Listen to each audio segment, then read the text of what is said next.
about to move ashore in the Sanibel area. So if you're not familiar with, this is Naples down here, Tampa is up here, and this little red box here, I want you to note this little red box here that shows up about halfway through the shot. That is an extreme wind warning.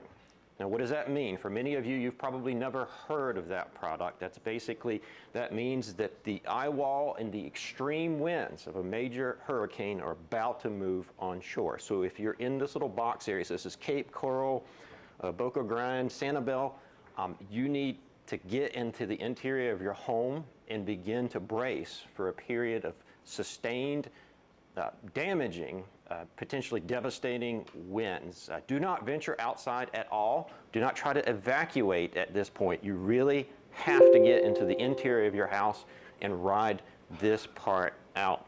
You can see the rain bands also sweeping ashore and starting to impact portions of Tampa and the I-4 corridor.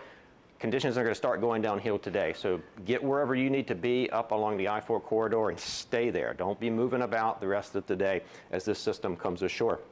Now, let's go back to the satellite image. You can see the strongest onshore winds to the south here is where the peak surge is going to occur. That's where storm surge occurs, is where the winds are driving into the coastline. And this is magnified in this location because there's a little bit of a sort of a bay, if you will, which encapsulates or funnels the water. And that's why you see here on our forecast, I've been around for a long time, these are big numbers. I haven't seen numbers like this many times in my career. 12 to 18 feet in and around the Charlotte Harbor area.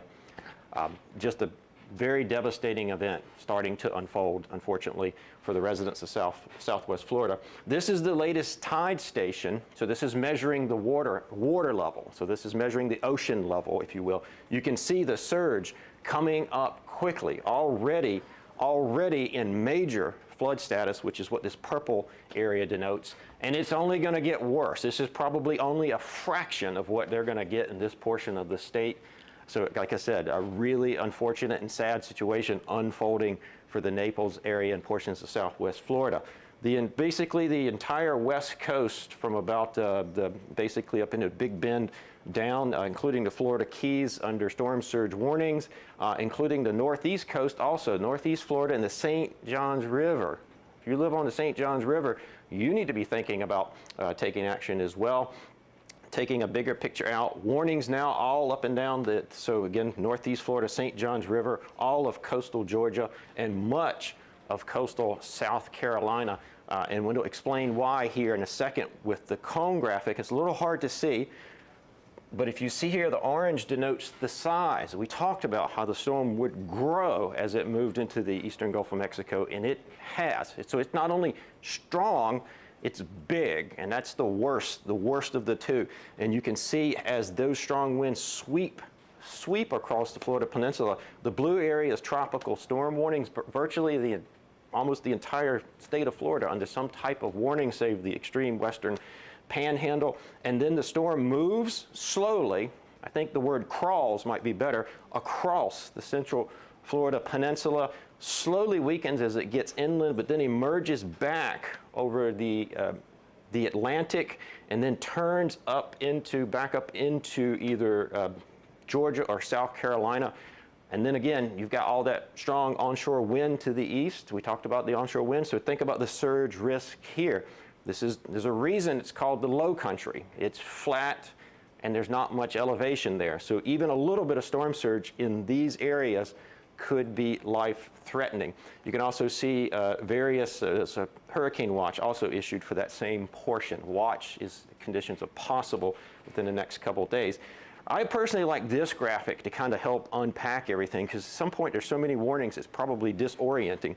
The red is hurricane warnings or damaging wind potential. And you can see as Ian cuts across the state, just basically slices across the state, a large swath of damaging winds, down trees, down power lines, power outages, and roads that won't be passable for a long time. So again, get where you're gonna be, unless you're way down here. If you're inland around Tampa, I-4, get Orlando, get where you're gonna be and plan to be there for several days. And then you can see the various tropical storm warnings up along the southeast coast of coastal Georgia and South Carolina. I don't want to diminish the rain either. A lot of, everyone focuses on the wind and the surge, rightfully so, as we talked earlier in this segment. But a line or a band of very heavy rain is going to develop along and to the north of the track where Ian cuts across the state. These are precipitation estimates or precipitation forecasts. The red is greater than 10 inches. The purple is 15, so basically a wide swath of 10 to 15 inches of rain. If you're not familiar with those numbers, that is a lot of rain, and we are at the tail end of the wet season or the rainy season here in Florida. So the flood risk potential is high, and that's basically what I would take away from this graphic. Anything that is in this pink area or high, which is absolutely the I-4 corridor, is a high risk of very heavy rain that will produce flooding, flash flooding, impassable roads. I'm telling you, you just need to get where you're going to stay and plan to be there. We lose so many people after a storm because they get out and wander about. They drive into flooded roads.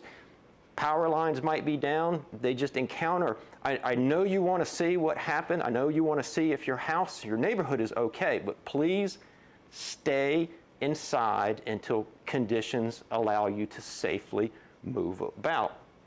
And then also I want to note here, and notice the flood risk in coastal Georgia, South Carolina, Savannah, and Charleston. You're now at a moderate risk. And I want to explain this because since you're several days out from the onset, a moderate risk that far out in time is actually really significant. And if things continue to unfold, you could be placed in a high risk at a later time. So don't be too fixated that this purple here is only in Florida. I'm really concerned about the flood risk because also this will be co-located with the storm surge that we talked about earlier. Remember the onshore storm surge? Then you have the rain.